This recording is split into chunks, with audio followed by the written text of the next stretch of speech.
if we need to get...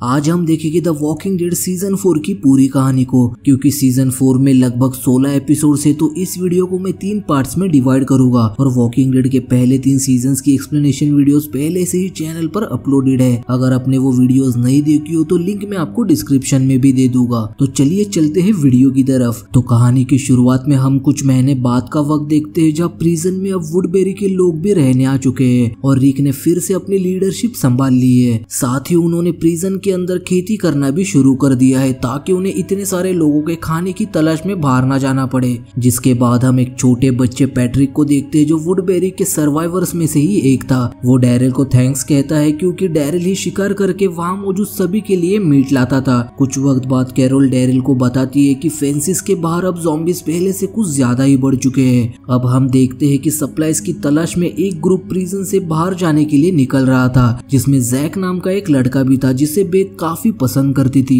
दूसरी तरफ जब रिक जंगल में ट्रैप चेक करने जाता है, तो उसे वहाँ क्लेरा नाम की एक औरत मिलती है, जो रिक को बताती है कि क्या मैं और मेरे हस्बैंड तुम्हारे ग्रुप के साथ रह सकते हैं। हमने पास में ही कैंप लगाया है। क्लेरा रिक को अपने कैंप तक ले जाने लगती है और वही अब डैरिल भी Glenn, mission, Tyrese, Sasha, Bob और जैक के साथ एक अबंडेंट आर्मी कैंप तक आता है, जहाँ उन्हें वहाँ के ग्रोसरी स्टोर से सप्लाईज मिलने की उम्मीद थी। सभी वहाँ के ग्रोसरी स्टोर में दाखिल होते हैं और दूसरी तरफ हम स्टोर के छत पर क्रैश हुए हेलीकॉप्टर को देखते हैं, जिसके इर्द गिर्द सारे ज़ॉम्बीज भरे पड़े थे और इतने वजन से छत काफी कमजोर हो चुकी थी। स्टोर के अंदर हम बॉब को देखते हैं, जो सबसे छिपकर शराब लेने आया था। तभी अचानक पूरी शेल्फ बॉब के ऊपर गिर जाती है। नीचे आवाज होने के कारण छत पर मौजूद सारे ज़ॉम्बीज हलचल में आ जाते हैं। क्योंकि छत पहले से ही कमजोर थी, तो एक एक करके ज़ॉम्बीज स्टोर के अंदर गिरने लगते हैं। सभी जैसे तैसे ज़ॉम्बीज को मारने लगते हैं और यहाँ डैरिल और जैक बॉब को जब शेल्फ के नीचे से बाहर निकाल रहे होते हैं, तभी एक ज़ॉम्बी जैक को काट लेता है। और इससे पहले कि हेलीकॉप्टर छत से नीचे गिरता, सभी अपनी जान बचाकर वहां से भाग जाते हैं। उधर हम रिक को देखते हैं, जो क्लेरा के साथ उसके कैंप तक आता है, लेकिन वहां उसे क्लेरा का हस्बैंड नहीं दिखाई देता।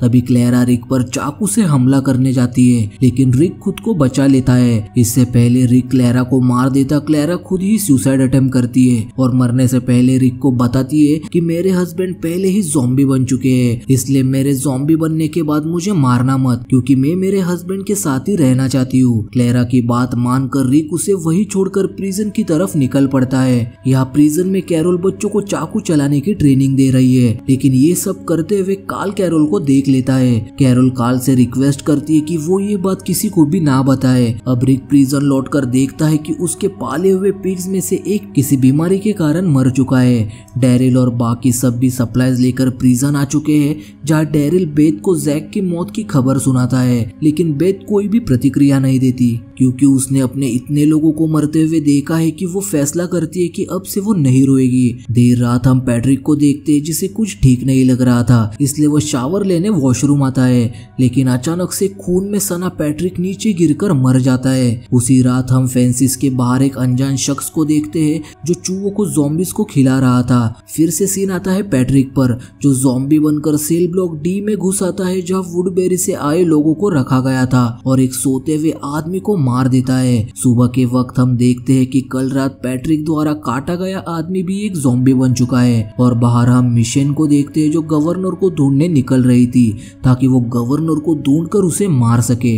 इधर काल रिक से अपनी गन वापस मांगता है, जो रिक ने सीजन 3 में उससे वापस ले ली थी, क्योंकि काल ने बिना सोचे समझे एक लड़के को गोली मार दी थी। तभी उन्हें सेल ब्लॉक डी से गोली चलने की आवाज आती है। देखने पर 2 छोटी लड़कियां लिजी और माइक सेल ब्लॉक डी से मदद के लिए चिल्लाते हुए भाग रहे थे। सेल ब्लॉक डी में रिक, डैरिल, ग्लेन और कैरोल ज़ॉम्बी बने सभी लोगों को मार देते हैं, साथ ही पैट्रिक को भी, जिसके कारण ये सब शुरू हुआ था। जिसके बाद ये लोग एक आदमी चार्ली को देखते हैं, जो मर गया था, लेकिन ताज्जुब की बात ये थी कि उसकी बॉडी पर काटने का कोई भी निशान नहीं था। तभी वुडबेरी के लोगों में से एक डॉक्टर था, जो सभी को बताता है कि ये एक बीमारी के चलते मर गया है। हर्षल बताते हैं कि ये बीमारी पिग्स और परिंदों से फैल रही है, और शायद डी ब्लॉक में मौजूद लोगों को भी ये बीमारी हो सकती है। वहाँ सैमुअल नाम का एक आदमी भी ज़ॉम्बी के काटने से घायल हो चुका था, जो किसी भी वक्त मरने वाला था। इसलिए वो कैरोल से कहता है कि वो लिजी और माइक का ध्यान रखे। रिक सभी को एक दूसरे से दूर रहने के लिए कहता है ताकि ये बीमारी उन्हें भी ना लग जाए।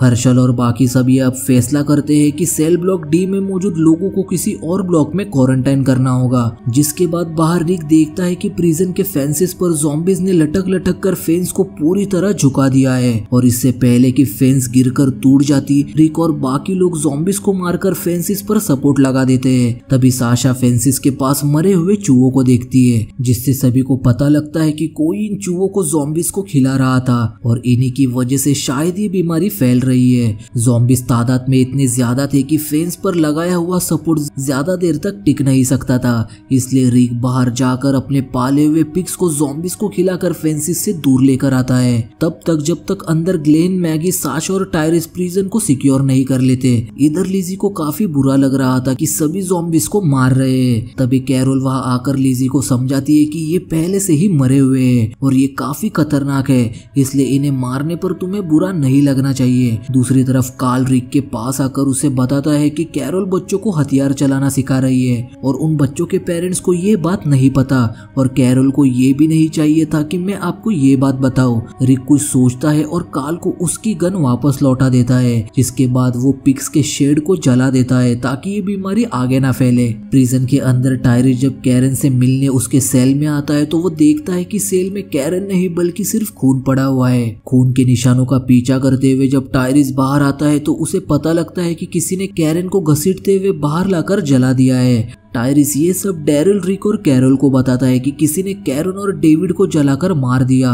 वो रिक से कहता है कि तुम एक पुलिस वाले हो तो तुम कैरन और डेविड के कातिल को ढूंढकर मेरे पास लेकर आओ। रिक टायरिस को समझाता है कि हम सब ने किसी न किसी को खोया है तो हमें शांत रहकर इस बारे में सोचना होगा, लेकिन बौखलाया हुआ टायरिस रिक को ही मारने लगता है। रिक का भी खुद से कंट्रोल हट जाता है और वो टायरिस को काफी जख्मी कर देता है। हर्षल यहाँ सभी के साथ मीटिंग करते हैं और बताते हैं कि जो भी लोग बीमार है उन्हें हम सेल ब्लॉक ए में रखेंगे जहां हम उन लोगों का इलाज कर सकते हैं, लेकिन हमें कुछ दवाइयां लगेगी जो वेटरनरी मेडिकल कॉलेज में ही मिलेगी जो यहाँ से 50 मील दूर है। डैरिल ये फैसला करता है कि वो मिशेल और बॉब के साथ ये दवाई लाने जाएगा। इसके बाद हम देखते हैं कि रिक टायरिस के पास आकर सुबह हुए बर्ताव के लिए उससे माफी मांगता है, लेकिन टायरिस का गुस्सा अभी भी शांत नहीं हुआ था।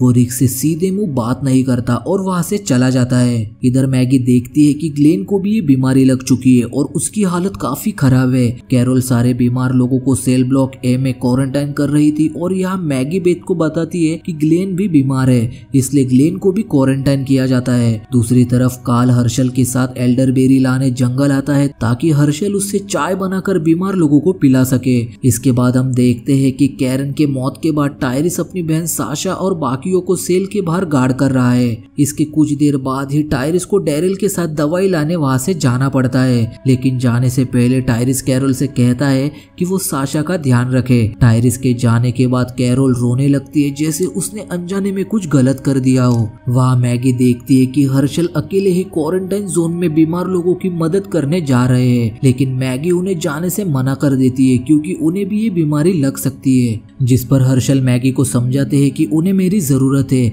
जब तक डैरिल दवाई लेकर वापस नहीं आता तब तक मुझे उनकी देखभाल करनी होगी। इधर रिक हादसे वाली जगह आकर डेविड और कैरन की मौत को इन्वेस्टिगेट कर रहा था। तभी उसे खून से बने हाथ का निशान दिखता है, जिसे देखकर वो बिल्कुल शांत हो जाता है जैसे मानो वो जानता है कि ये सब किसने किया हो। इसके बाद हम कैरोल को देखते हैं जो प्रिजन के बाहर पानी का पाइप साफ कर रही थी। तभी कुछ ज़ॉम्बीज कैरोल की तरफ बढ़ने लगते हैं। रिक ये सब देख लेता है और ज़ॉम्बीज से कैरोल को बचा लेता है। दूसरी तरफ दवाई लाने जाते वक्त डैरिल के कार के सामने ज़ॉम्बीज का हुड आकर उनकी कार पर हमला कर देते हैं, इसलिए उन सभी को पैदल ही जंगल के रास्ते भागना पड़ता है। यहाँ प्रिजन के अंदर रिक कैरोल से कहता है कि मैंने देखा है कि तुम अपने ग्रुप को बचाने के लिए क्या कर सकती हो, तुम मुझे बस इतना बता दो कि क्या तुमने कैरन और डेविड को मारा है। जिस पर कैरोल हाँ में जवाब देकर चुपचाप वहाँ से चली जाती है। कैरोल का जवाब सुन के रिक पूरी तरह शॉक में चला जाता है। यहाँ डैरिल को गए हुए काफी देर हो चुकी थी, इसलिए रिक ये फैसला करता है कि वो खुद अब दवाई लाने उस मेडिकल कॉलेज जाएगा और साथ ही कुछ सप्लाईज भी लेकर आएगा। रास्ते से गुजरते वक्त कैरोल रिक को बताती है कि उसने डेविड और कैरन को बस इसलिए मारा ताकि ये बीमारी किसी और को ना लगे। अब दोनों एक रेसिडेंशियल सोसाइटी में आते हैं जहाँ उन्हें एक घर के अंदर सैम और एना नाम के एक कपल मिलते हैं जो ज़ॉम्बीज से बचकर वहाँ छिपे हुए थे, लेकिन सैम का शोल्डर जख्मी था इसलिए कैरोल उसका इलाज करती है। रिक दोनों से कुछ सवाल करते हैं ताकि तसल्ली होने पर वो इन दोनों को भी सही सलामत प्रिजन ले जा सके, लेकिन जाने से पहले उन्हें कुछ सप्लाईज चाहिए थे। सैम और एना कहते हैं कि हम काफी वक्त से ज़ॉम्बीज से बचकर यहाँ वहाँ भाग रहे हैं, तो हम इस जगह से अच्छे से वाकिफ है, तो हम भी तुम्हारी मदद करेंगे।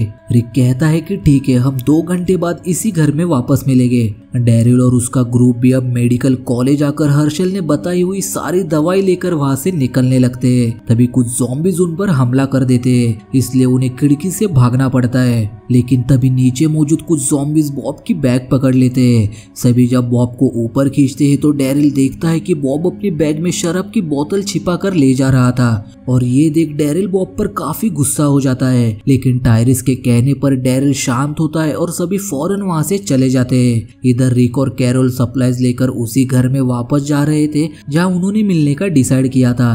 तभी वो देखते हैं कि 2 ज़ॉम्बीज एना को नोच नोच कर खा रहे हैं, इसलिए वो दोनों घर में आकर सैम का इंतजार करने लगते हैं। और अब काफी वक्त बीत जाता है। जब उन्हें लगता है कि अब सैम नहीं लौटेगा तो रिक और कैरोल वहां से निकलने लगते हैं, लेकिन रिक बीच में ही रुककर कैरोल से कहता है कि मैं तुम्हें प्रिजन नहीं ले जा सकता। मैं जानता हूँ कि तुमने ये सब हमारे ग्रुप के लिए किया है, लेकिन मैं किसी हत्यारे को अपने ग्रुप के साथ नहीं रख सकता। साथ ही रिक कैरोल से कहता है कि मैं जानता हूँ तुम खुद को सुरक्षित रख सकती हो।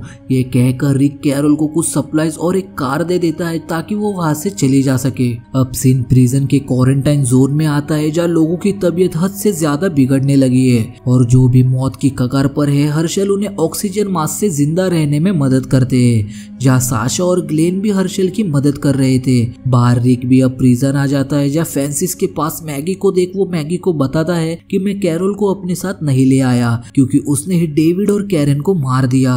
प्रिजन के अंदर हम देखते हैं कि वुडबेरी से आए डॉक्टर की भी अब किसी भी वक्त मौत हो सकती है। वही हम ग्लेन को देखते हैं जो एक पेशेंट को मैनुअली ऑक्सीजन दे रहा था। तभी वो पेशेंट मर जाता है और एक ज़ॉम्बी में तब्दील हो जाता है।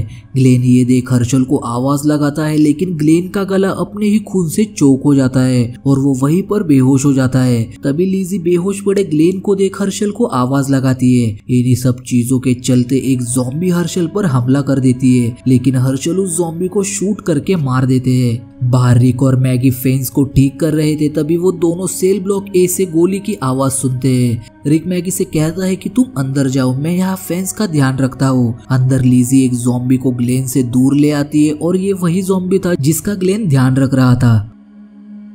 लीजी से बचा लेते हैं। हर्षल फौरन ग्लेन के पास आते हैं और देखते हैं कि ग्लेन सांस नहीं ले रहा।